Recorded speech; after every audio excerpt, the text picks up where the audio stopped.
If you or someone you know is dealing with IBS, Irritable Bowel Syndrome, and you're tired of dealing with constant bloating, abdominal cramps, diarrhea, or constipation, today's video is for you. I'm going to share practical, actionable tips to manage IBS and improve your gut health. Before we dive into tips, let's take a moment to understand what IBS really is. It's a condition where your large intestine just doesn't cooperate. You feel bloated, you get cramps, even irregular bathroom visits. It doesn't permanently damage your intestines, but boy, can it mess with your daily life. Now, why does IBS happen? Well, it's like this. One, you know the gut feeling you get? There's a literal connection between your brain and your gut. When this connection goes haywire, you can get symptoms like cramps or irregular bowel movements. Number two, ever eaten something and felt terrible right after? Because certain foods can be major triggers. Number three, stress is like throwing fuel on the fire. If you're stressed, your IBS can flare up big time. And number four, your gut has good and bad bacteria, and when the bad ones take over, IBS can rear its ugly head. 5. Sometimes a nasty stomach bug or food poisoning can leave lasting effects, and IBS might be one of them. Alright,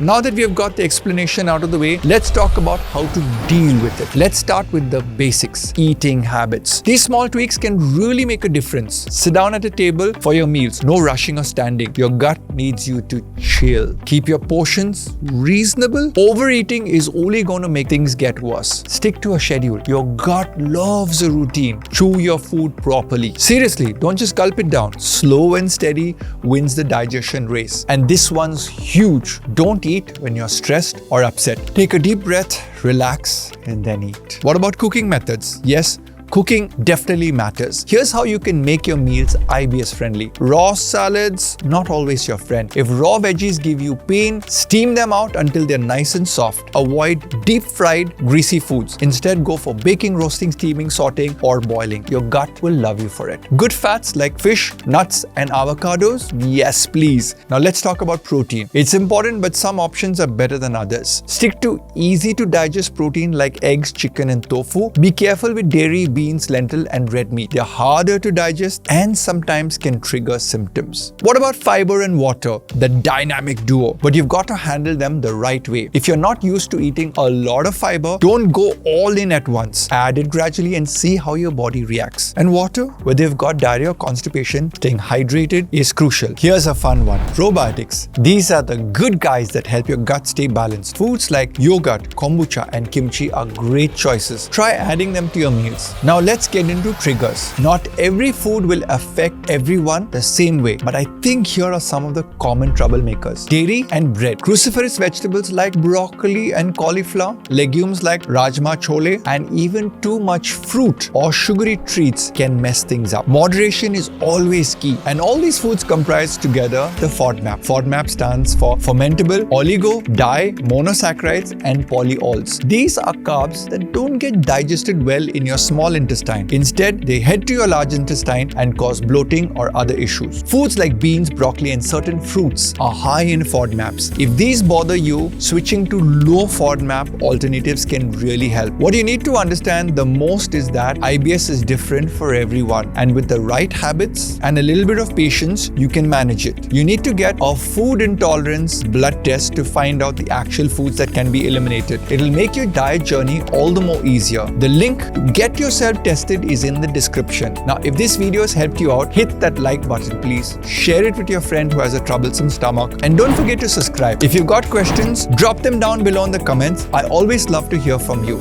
Thanks for watching, and I'll see you in the next one.